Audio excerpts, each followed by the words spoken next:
The Joe Rogan Experience. I just read a thing about how corporate trolling is a big thing. Like these corporations are buying in the ability to inform.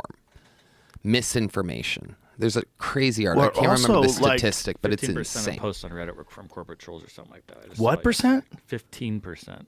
I think the thing I read was higher, and I don't Holy think it shit, was Reddit, man. but it's like Holy shit. it's a thing, and which means it could have been a thing then. Right. So, Which is why, yeah, go ahead. even the people that, like we were talking about the baby boomers not just being spoon-fed the news, even the people that think they're one level smarter are reading things that are easily bought by a multi-billion-dollar corporation. Something we wouldn't spend money on information, but why wouldn't they? What a wild thing to do, to hire someone to get a narrative out and to pretend you're a regular person arguing online, and it's totally legal. It's really deception. New study, at least 15% of all Reddit content is corporate trolls trying to manipulate public opinion. Now, is that fraud? What is that? It's not technically fraud. What is it, though? If you're pretending to be a person, should you have to sign a contract when you use a social media account? Like, this Nikki Haley lady, I think she wants everybody to have to, like, expose their name and their ID whenever they post. But the problem with that is then that discourages, like, government whistleblowers and things along those lines. Like, if someone has, like, some important information that they have to get out, and also foreign countries that'll kill people. You can't, if you have the rules apply to America, you're going to have those rules apply to other countries. What percentage of people that are on Twitter are from the rest of the world outside of America? It's got to be pretty high.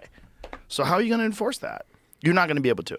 But even if you did, like, this idea that that's a good thing, like, I see why they would say that, but you should at least have to somehow or another prove that you're an individual. I don't know how you would do that without giving up your information.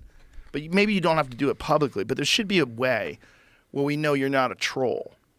Like, fucking man, the only problem with that is, like, it's a trap, because the way is like a digital ID, and you don't want to give up a digital ID. Right. You don't want to have, like, a thing that shows you everywhere you go online, because someone will be able to just do things with that. They'll be able to manipulate you from that into having something that's attached to something else, like whether it's a vaccine passport or a social credit score or, centralized digital currency that's on that phone with that app with your unique ID. This is how we're going to stop bank fraud. You're going to have a unique ID. Nobody's going to be able to steal your money. Your money's all digital now. Yeah, technically they could track everything about your life. So when you look at somebody, your glasses can say how often they eat at this restaurant and everything. Like, so is the solution to just allow the trolls, allow corporate trolls, and hope that people are smart enough to realize that they're being fucked with? But, like, what if those corporate trolls are shifting public opinion and it actually costs lives? That's where it gets weird. Like, what if they lie about something because they don't want to have responsibility for something that they did?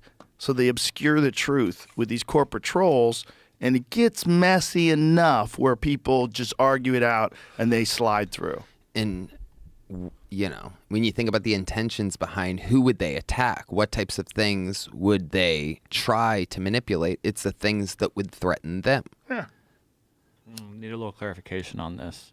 As I tried to dig through the article is paid for behind a medium, so I can't get there, but Paid for by Trolls Inc. Right, exactly. or you have to pay to get in there. I said that wrong. Yeah. But Right. what it actually says behind it is 15% of the top 100 subreddits found to have content that was likely posted by bots or corporate trolls, specifically aimed at promoting certain companies or organizations. I don't know why that's so hard to believe when we know how many trolls are on Facebook and Instagram, and there's constant trolls.